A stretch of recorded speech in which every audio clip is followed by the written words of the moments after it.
adoption movement meetings and told him the story of how his mother had died giving birth to him, and he had a father out there somewhere, and people laughing at him, and said, you know, what are you laughing about? It's a tragedy.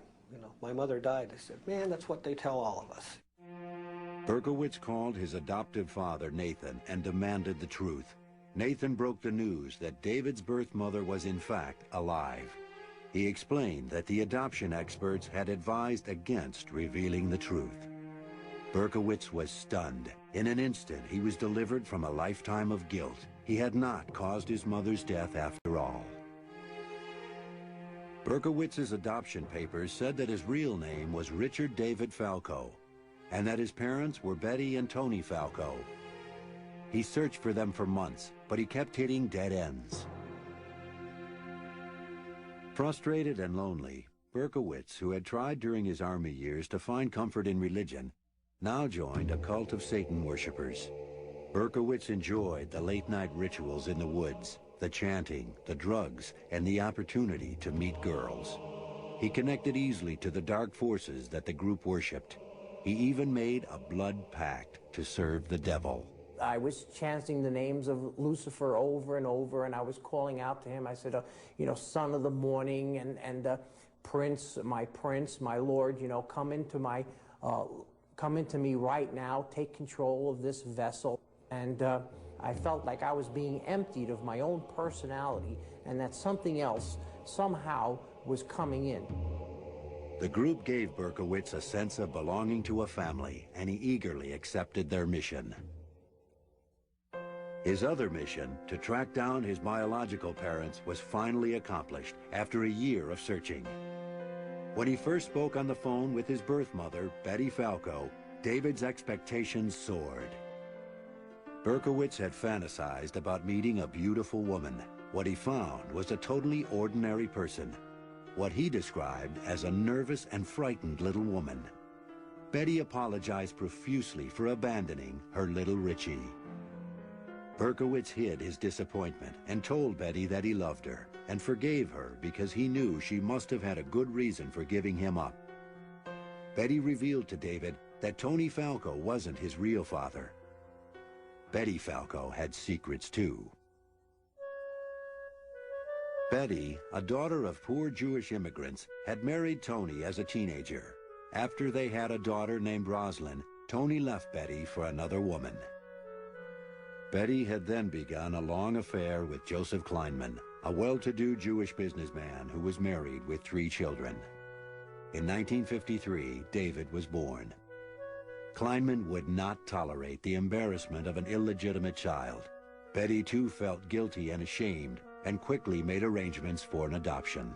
He learns at the moment of his imagined rebirth that he had intruded upon the lives of these 2 people who were simply together having sex. Berkowitz's relief over not having killed his birth mother quickly turned to anger. He later wrote, "Here I was, never wanting to be born in the first place, miserable, maladjusted, plagued with death fantasies, only to find out that I was unwanted, an accident after all." This moment of truth lit a fuse in Berkowitz, but he never let his feelings show. For a while, he even maintained a relationship with his half-sister and her 2 daughters, who called him Uncle Richie and would jump into his arms when he arrived for dinner.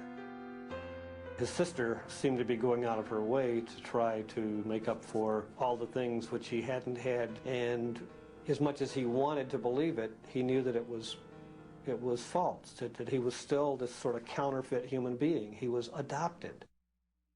Berkowitz's visits grew less and less frequent, then stopped altogether.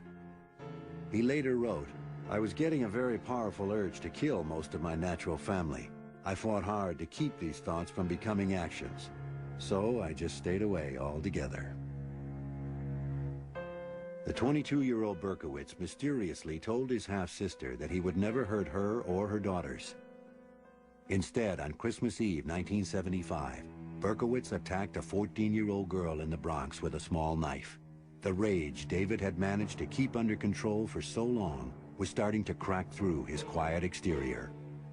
The attack was too close a physical encounter for the withdrawn Berkowitz. The girl fought back, screamed, and escaped. Berkowitz decided that next time he'd use a gun. That Christmas Eve, a serial killer was born.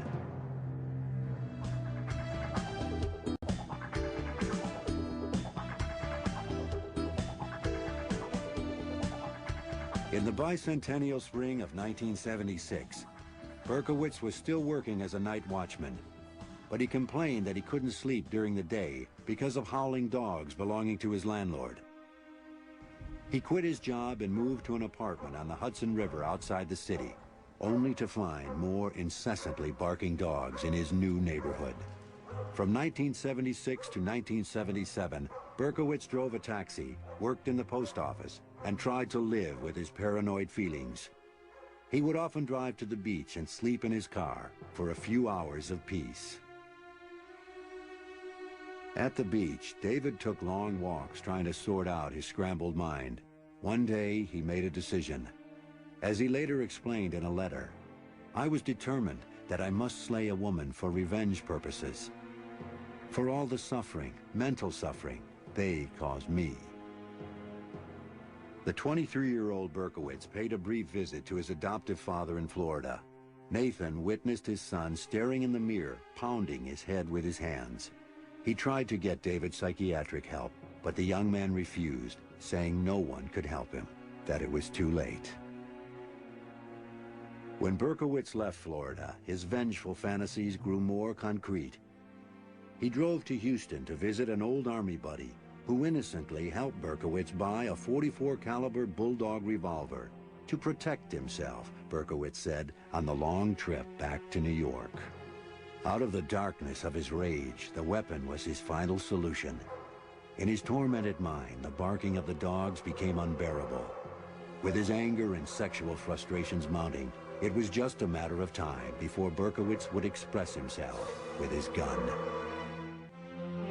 The demons inside David Berkowitz were driving him to hunt the dark streets of New York City in search of a woman to kill.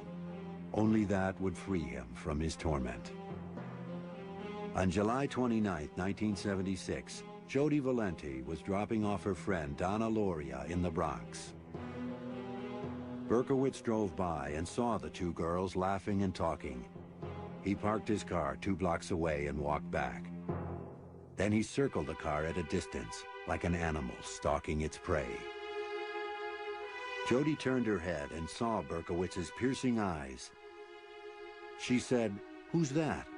As Donna turned to look, Berkowitz pulled his gun out of a brown paper bag and fired. In the silence that followed, Berkowitz was frozen. Jody pounded the car horn. Berkowitz popped out of his trance and ran.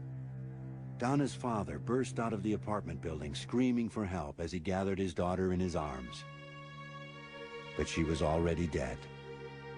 Jody survived a bullet wound in her thigh and was able to give police a description of the killer. As Berkowitz fled in his 1970 yellow Ford Galaxy, he sang happily to himself. "I felt some peace," he later said. "While I didn't have a physical sexual orgasm, I certainly had a mental one.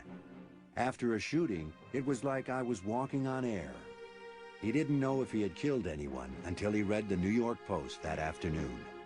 After that, Berkowitz was out every week, cruising neighborhoods that bordered highways.